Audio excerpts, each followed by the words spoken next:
আসসালামু আলাইকুম। এখন শুনবেন সংবাদ শিরোনাম। ভয়াবহ ভূমিকম্পে কাঁপল দেশ। ঢাকা, নরসিংদী আর রূপগঞ্জে ভবন ও দেয়াল ধসে নিহত 6, হাসপাতালে আহতের ভিড়। সাতক্ষীরায় বিএনপির মনোনয়ন নিয়ে দলীয় কোন্দল তুঙ্গে। প্রার্থী পরিবর্তনের দাবিতে বঞ্চিতদের পক্ষে লাগাতার কর্মসূচি। সমুদ্রপথে ইউরোপ যাত্রায় প্রাণ গেল মাদারীপুরের 3 যুবকের। দালালের খপ্পরে পড়ে নিঃস্ব পরিবার, ফেরত চায় মরদেহ। বরিশালে বান্তা সম্প্রদায়ের মাঝে শিক্ষার আলো ছড়াচ্ছে মানবিক স্কুল বাতিঘর। কয়েকজন শিক্ষার্থীর উদ্যোগে শিশুদের জন্য অবৈতনিক পাঠশালা। আসসালামু আলাইকুম। এতক্ষণ দেখছিলেন সংবাদ শিরোনাম, এখন দেখবেন বিস্তারিত। শক্তিশালী ভূমিকম্পে কেঁপে উঠল দেশের বিভিন্ন স্থান। এর মাত্রা ছিল 5.7।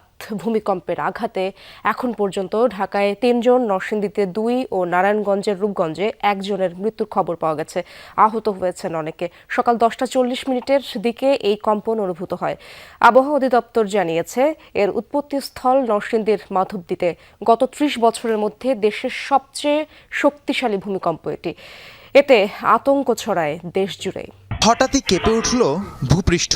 শক্তিশালী কম্পনে দুলতে থাকে চারিদিক। প্রাণ বাঁচাতে ঘরবাড়ি, দোকানপাট থেকে ছুটে বের হয়ে যায় মানুষজন। আবহাওয়া অফিসের তথ্য মতে ভূমিকম্পের উৎপত্তিস্থল নরসিংদীর মাধবদী। পলাশের ভিরিন্দা গ্রামে একটি স্থানে মাটিতে ফাটল দেখা দেয়। একই উপজেলার নালিতে গ্রামে মাটির ঘরে দেয়াল ধসে নিহত হয়েছেন একজন। সদর উপজেলার গাবতলী এলাকায় বহুতল ভবনের দেয়াল ধসে পাশের টিনশেড বাড়িতে পড়ে 3 জন আহত হয়। এদের মধ্যে 2 জনকে ঢাকা মেডিকেলে আনা হলে চিকিৎসাধীন অবস্থায় প্রাণ হারায় শিশু ওমর। তার বাবা গুরুতর আহত অবস্থায় চিকিৎসাধীন। ভূমিকম্পে নারায়ণগঞ্জের রূপগঞ্জ গোলাকান্দালে দেয়াল চাপে প্রাণ গেছে এক শিশুর। প্রত্যক্ষদর্শীরা জানায়, মা কুলসুম বেগমের সাথে ঘরে ছিল ফাতেমা আক্তার। ভূমিকম্পে পাশের ভবনের দেয়াল ধসে পড়লে নিচে চাপা পড়ে ঘটনাস্থলে প্রাণ যায় 10 মাস বয়সী ফাতেমার। শিশুটির মা কুলসুমকে গুরুতর আহত অবস্থায় হাসপাতালে নেওয়া হয়। আমরা দুজনে অজ্ঞানের মতো অবস্থান চিকুর বাকুর করতেছি। এলাকার লোক, সমস্ত লোক আসছে এবং আমরা 2 জন নিহত, 1 জন মারা গেছে, 2 জন আহত।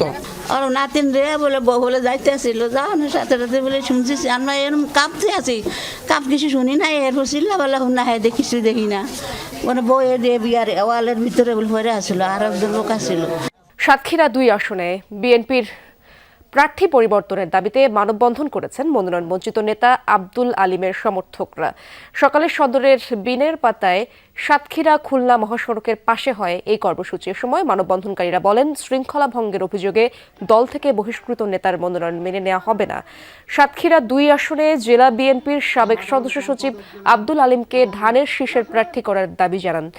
দাবি আদায় না হওয়া পর্যন্ত আন্দোলন চালিয়ে যাওয়ার হুঁশিয়ারিও দেন তারা। নির্বাচনী উত্তাপের আগেই সাতক্ষীরায় বিএনপির প্রার্থী মনোনয়নকে ঘিরে ছড়িয়েছে উত্তেজনা। একের পর এক সড়ক অবরোধ, মশাল মিছিল ও বিক্ষোভ চলছে প্রতিনিয়তই।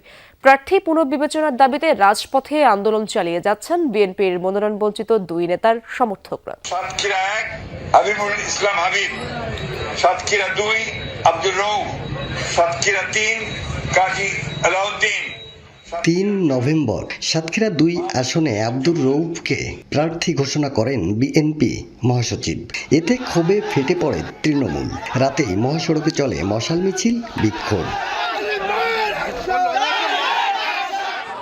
আসনটিতে স্থানীয় বিএনপি নেতাকর্মীদের একাংশ চান জেলা বিএনপির সাবেক সদস্য সচিব আব্দুল আলিমকে। দফায় দফায় সাতক্ষীরা খুলনা মহাসড়ক অবরোধ করে বিক্ষোভ, মশাল মিছিল অব্যাহত রেখেছে আলিম সমর্থকরা। জনগণের সাথে ছিল চেয়ারম্যান আব্দুল আলিম। আমরা সাতক্ষীরাবাসী এই চৌদ্রা ইউনিয়ন পৌরসভায় সবাই চাইছিল, 80% জনগণ চাইছিল আলিম চেয়ারম্যান নমিনেশন পাক। সাতক্ষীরা সদর 2 আসনের নমিনেশন একজন বহিষ্কৃত নেতাকে দিয়েছে, ওনার কাছ থেকে উইথড্র করে চেয়ারম্যান আব্দুল আলিম সাহেবকে নমিনেশন দিতে হবে। ভাগ্য বদলের আশায় সমুদ্রপথে ইতালির উদ্দেশ্যে বাড়ি ছেড়েছিলেন মাদারীপুরের 3 যুবক। সমুদ্রপথে লিবিয়া পৌঁছানোর পর পাল্টে যায় দালাল চক্রের রূপ। তাদের নির্যাতন করে পরিবারের কাছ থেকে আদায় করা হয় আরও অর্থ। পরবর্তীতে নৌকায় ইতালির উদ্দেশ্যে যাত্রা করলে ভূমধ্যসাগরে সন্ত্রাসীদের গুলিতে নিহত হন ভুক্তভোগী 3 যুবক। পরিবারগুলোতে চলছে শোকের মাতম। মরদেহ ফেরতও চায় তারা। পরিবারের সচ্ছলতা আর স্বাচ্ছন্দ্যের আশায় ইউরোপের দেশে যাওয়ার জন্য ঘর ছেড়েছিলেন মাদারীপুরের ইমরান খান। এখন তার মৃত্যুর খবরে দিশেহারা স্বজনরা। গত ৮ অক্টোবর স্বপ্নের দেশ ইতালি যেতে বাড়ি ছাড়েন সদর উপজেলার আদিত্যপুর গ্রামের ইমরান। সরাসরি গন্তব্যে পৌঁছে দেওয়ার শর্তে প্রতিবেশী দালাল শিপন খানের হাতে ২২ লাখ টাকা তুলে দেওয়ার সমঝোতা হয়। প্রথম দিকে বিভিন্ন প্রলোভন দেখালেও বাড়ি ছাড়ার পর থেকে সুর পাল্টে যায় দালাল চক্রের। স্বজনদের অভিযোগ, সমুদ্র পথে ইমরানকে নিয়ে যাওয়া হয় লিবিয়ায়।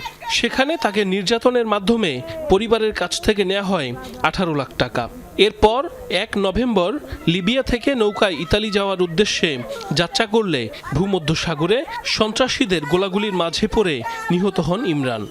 শিবন দালাল, তার সাথে কথা হয়েছে আমার ছেলের সাথে, বলছে কি তোরে ২২ লাখ টাকা দিবি, তোরে আমার রুমে নিয়ে রাখবো, তোরে আমি স্পেশাল গেম করাই দিব। শিবন বলে কি আছে, আমি গেম দেওয়ার চেষ্টা করছিলাম, পুলিশে ধরছে, তাই জেলে আছে, জেলের তা ছাড়াবো, এই করবো সেই করবো।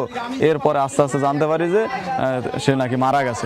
মান্তা সম্প্রদায়ে যাদের জন্ম, বেড়ে ওঠা, জীবন সংগ্রাম সবই নদী কেন্দ্রিক। নৌকায় যাদের ঘর, সংসার, মাথা গোজার ঠাই। দেশের সকল নাগরিক সুবিধা থেকে বঞ্চিত এই সম্প্রদায়ের মানুষ, নেই শিক্ষার আলো। তবে তারা স্বপ্ন দেখতে শুরু করেছে, তাদের সন্তানরা শিক্ষিত হবে, অর্জন করবে জ্ঞান, বুঝে পাবে প্রাপ্য অধিকার। তাদেরকে এই স্বপ্ন দেখাচ্ছে বরিশাল বিশ্ববিদ্যালয়ে অধ্যয়নরত কয়েক শিক্ষার্থী। মান্তার শিশুদের জন্য খুলেছে বিনামূল্যের পাঠশালা, নাম দিয়েছে বাতিঘর। দুপুর গড়িয়ে পশ্চিমের আকাশে যখন সূর্য হেলে পড়ে, বই খাতার ব্যাগ ঝুলিয়ে বাতিঘরের দিকে রওনা হয় শিশুরা। সবাই মান্তা সম্প্রদায়ের।